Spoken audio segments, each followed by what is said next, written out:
Welcome class. आज हम लोग पढ़ने वाले हैं क्लास 12th आईपी बुक से स्मॉल टर्म्स। कुछ छोटे छोटे हमारे जो रिवीजन्स में जो आपका 11th रिवीजन सीरीज़ चल रही है उसमें आपका 12th में आपका कुछ छोटे छोटे टर्म्स में जिसको मैं आज कवर करने वाला हूँ। एंड कौन कौन सी कीज़ जो हम लोग ने पिछले 11th में पढ़ रखी है उन सारी चीज़ों का आज रिवीजन करने वाला हूँ। तो मेक श्योर आप सभी मेरे टेलीग्राम चैनल ज्वाइन कर लो। ये सारे के सारे नोट्स आप सभी को वहाँ पे इजीली मिल जाएंगे बिकॉज वीडियोज़ अपलोड होने के बाद तुरंत ही मैं टेलीग्राम पे अपलोड कर देता हूँ। एंड कोई भी डाउट हो तो आप कमेंट सेक्शन में भी आ सकते हो, अदरवाइज़ आप इंस्टाग्राम पे भी मुझे मैसेज कर सकते हो। सबका लिंक आप सभी को डिस्क्रिप्शन में मिल जाएगा। ओके, हम लोग वीडियो को शुरू करते हैं। सबसे पहले हम लोग बात करने वाले हैं कुछ छोटे छोटे टर्म्स के बारे में, या टॉपिक्स कह लो छोटे छोटे, जो कि आपके 1 नंबर में या MCQ में पूछ लिए जाते हैं या फिल इन द ब्लैंक्स में, इन तीनों में कई बार पूछ लिए जाते हैं, जो कि 1 नंबर का होता है आपका। तो 1 नंबर भी बहुत बड़ी चीज़ है, आपको पास भी करवा सकती है, फेल भी करवा सकती है। ठीक है, तो इन सारी चीज़ों को हम लोग कवर करके चलेंगे। सबसे पहले आता है हमारे पास डोमेन्स। डोमेन्स क्या होता है? इट इज़ कलेक्शन या फिर set of possible values from which the value of a column is derived. कुछ ऐसी पॉसिबल वैल्यूज़ का कलेक्शन जिनकी वजह से आप कॉलम्स की वैल्यूज़ को डिराइव कर सकते हो, उसे हम डोमेन्स कहते हैं। एक बार दोबारा से पढ़ना। इट इज़ अ कलेक्शन या फिर set of all possible values from which the values for a column is derived. ठीक है, अब हम लोग नेक्स्ट पे आते हैं ट्यूपल। ट्यूपल क्या होता है? A row of a table is called tuple और रिकॉर्ड्स। यानी जो आपकी टेबल होती है, जैसे ये मान लो आपकी टेबल है, ये आपकी रोज़ हैं, ये आपकी कॉलम्स है। ठीक है, सॉरी इसको बढ़िया से बनाता हूँ। ये आपकी रोज़ हैं, ये आपकी कॉलम्स है। ठीक है, अब ये इसमें जितने भी आपकी रोज़ होती हैं, यानी ये वाला पार्ट, ये वाला जो आपका ऐसे लैंडस्केप में बना रहता है, इसे हम रोज़ कहते हैं। इन सभी रोज़ को आप ट्यूपल भी कह सकते हो। ठीक है, इसका एक नेक्स्ट जो टर्म है रोज़ को बोलने का, वो ट्यूपल भी है। और रोज़ को आप लोग रिकॉर्ड भी बोलते हो। रिकॉर्ड वाला आपको पता होगा, ट्यूपल वाला आप अगर 11 में पढ़े होगे तो पता होगा, अदरवाइज़ कोई दिक्कत नहीं, मैं रिवीजन करवा रहा हूँ इसीलिए। ठीक है, नेक्स्ट टर्म पे चलते हैं, जो कि हमारा टर्म है एट्रीब्यूट। एट्रीब्यूट क्या है? A column of a table is called attribute और फील्ड। अभी तक हम लोग बात क्या कर रहे थे, जो कि हमारी टेबल थी उसमें हम रोज़ को क्या बोल रहे थे? ट्यूपल बोल रहे थे। अब जो हमारी कॉलम्स है, ये वाला जो आपका पोर्ट्रेट में है, इसको हम लोग क्या बोलेंगे? एट्रीब्यूट। ठीक है, ये सारी चीज़ें हटा देता हूँ मैं। A column of a table is called attribute और फील्ड। यानी जो कॉलम होता है टेबल का, उसे आप एट्रीब्यूट भी कह सकते हो या फिर उसे फील्ड भी कह सकते हो और कॉलम भी कह सकते हो। यानी जो टेबल हो गई, जिनमें टेबल में रो हो गई, उसे हम 3 नाम से बुला सकते हैं: रो, ट्यूपल, रिकॉर्ड। एंड जो टेबल में कॉलम्स होंगे उन्हें भी हम 3 नाम से बुला सकते हैं। एक हो गया कॉलम, एट्रीब्यूट, फील्ड। ठीक है, नेक्स्ट टर्म पे चलते हैं, जो कि हमारा डिग्री। डिग्री कार्डिनैलिटी में बहुत बार कन्फ्यूजन आती है, इसलिए मैं इसको थोड़ा सा टाइम देके चलूँगा। डिग्री क्या होता है? Numbers of columns in a table. यानी कॉलम्स जितने भी होते हैं टेबल में, उन सभी का जो सम होता है, जितने भी नंबर्स होते हैं, कितने कॉलम्स हैं, उनका जो नंबर बताया जाता है, उसे हम डिग्री कहते हैं।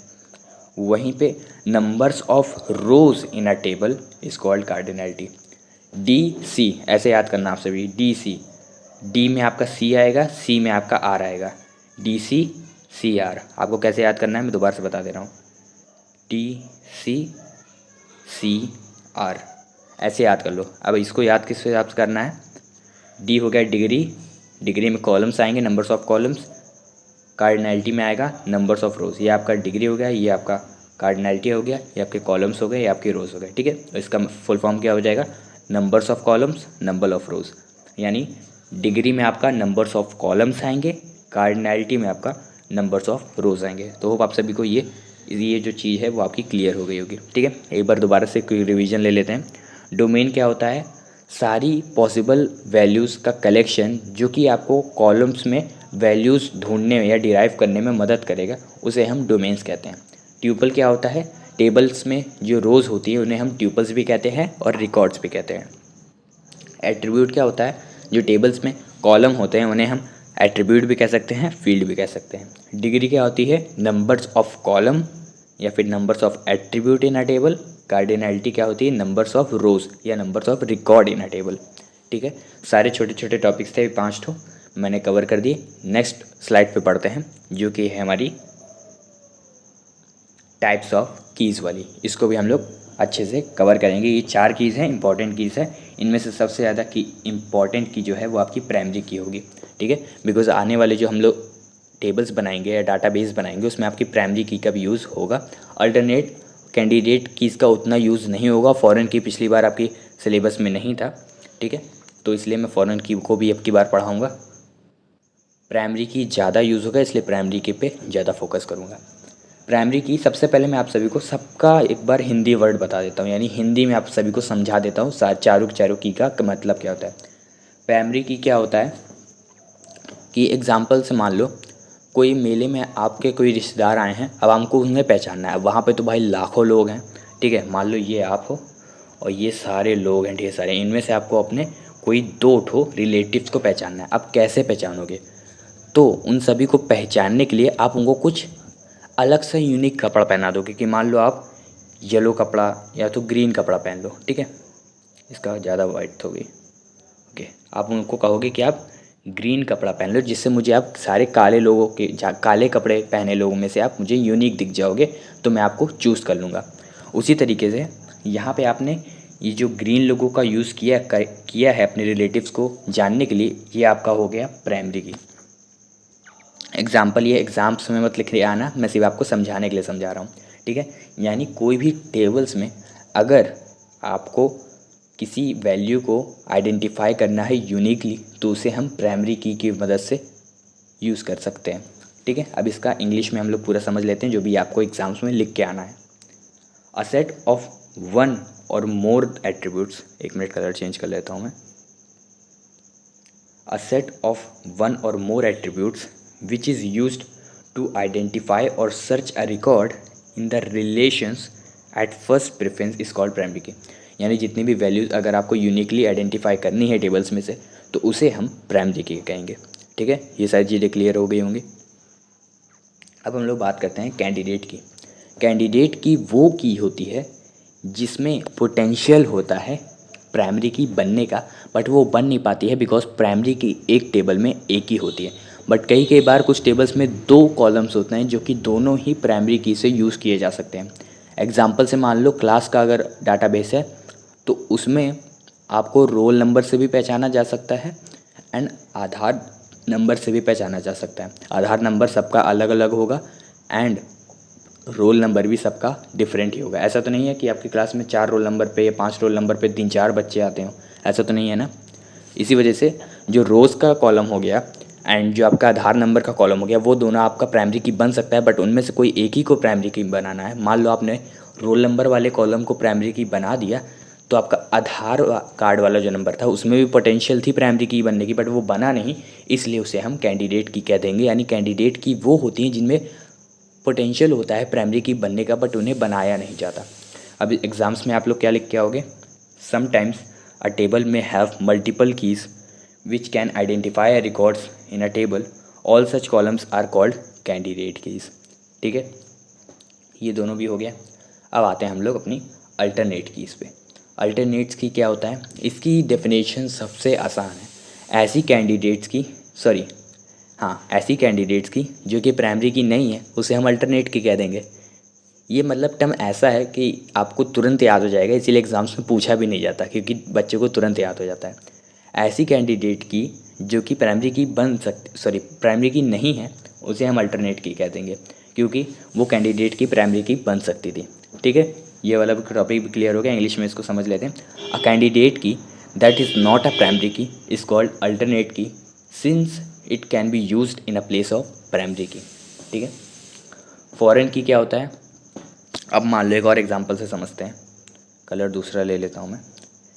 ये आप हो, ये आप हो, ये आपके मम्मी पापा हैं, ठीक है। और ये पूरा मेला है, मेले में आपके मम्मी पापा खो गए हैं, ठीक है। अब आप करोगे क्या?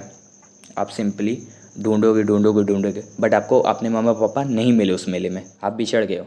तो एक अंकल आए, रुको मैं इसका कलर चेंज कर लेता हूँ। एक अंकल आए, उन्होंने बोला कि मैं तुम्हारे मम्मी पापा को मिलवा दूँगा तुमसे। जब वो अंकल जी ने तुम्हें तुम्हारे मम्मी पापा से मिलवा दिया, यानी एक कॉलम को दूसरे कॉलम से मिलवा दिया, इसको कॉलम मान लो, इन दोनों को, एक कॉलम को दूसरे कॉलम से ये अंकल जी मिलवा रहे हैं, तो इन अंकल जी का नाम हो जाएगा फॉरेन की, ठीक है, समझ में आ गया होगा आप सभी को मैं कहना क्या चाह रहा हूँ। यानी एक ऐसी की जो कि दो टेबल्स को मिलाती है, यानी कोई एक टेबल, एक डिपार्टमेंट की टेबल को दूसरे डिपार्टमेंट की टेबल से मिला रही है। मान लो दो डिपार्टमेंट की अलग अलग टेबल बनी है, उन टेबल्स में कुछ ऐसे कॉलम्स हैं जो कि एक दूसरे को मिलवा रहे हैं, एक दूसरे को कंबाइन करवा रहे हैं, एक दूसरे को मिला रहे हैं, उसे हम फॉरेन की कहेंगे। अब इसका इंग्लिश में मतलब क्या होगा?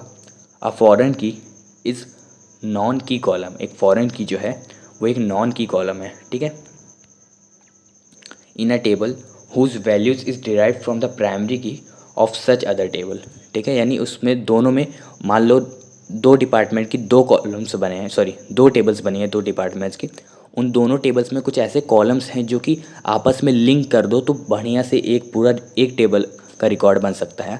तो उन दो कॉलम्स को अगर हम लोग मिलाएंगे तो उसको किसकी मदद से मिलाएंगे? फॉरेन की मदद से मिलाएंगे। ठीक है, इसका भी एक बार क्योंकि रिवीजन कर लेते हैं। प्राइमरी की क्या होती है? एक यूनिक तरीके से अगर कोई टेबल के अंदर वैल्यूज़ को डिफ़ाइन करवाना है या फिर आइडेंटिफाई करना है तो उसमें हम प्राइमरी की यूज़ करेंगे। कैंडिडेट की वो होती हैं जिनमें पोटेंशियल होता है प्राइमरी की बनने का, उसे हम कैंडिडेट की कहते हैं। अल्टरनेट की क्या होती हैं? जो कैंडिडेट की प्राइमरी की नहीं होती हैं उसे हम अल्टरनेट की कहते हैं। फॉरेन की क्या होती हैं? दो टेबल्स में अगर कोई कॉलम्स मिल रहे हैं आपस में और दोनों टेबल्स को मिला रहे हैं उसे हम फॉरेन की कहेंगे। आज हम लोगों ने पढ़ लिया प्राइमरी की, कैंडिडेट की, अल्टरनेट की एंड कुछ छोटे छोटे टॉपिक्स जैसे domains, tuples, attributes, degree, cardinality. Next video से हम लोग MySQL की प्रैक्टिस करेंगे एंड उसके थ्योरेटिकल पार्ट को कवर कर रहे होंगे। तो नोट्स चाहिए आप लोग टेलीग्राम चैनल ज्वाइन कर सकते हो एंड इंस्टा पे भी फॉलो कर लेना, सबका लिंक आप सभी को डिस्क्रिप्शन में मिल जाएगा। कोई भी डाउट हो तो कमेंट सेक्शन में बता देना। तब तक के लिए मिलते हैं आप सभी को अपनी नेक्स्ट वीडियो में। तब तक के लिए take care everybody, bye bye, जय हिंद, जय भारत।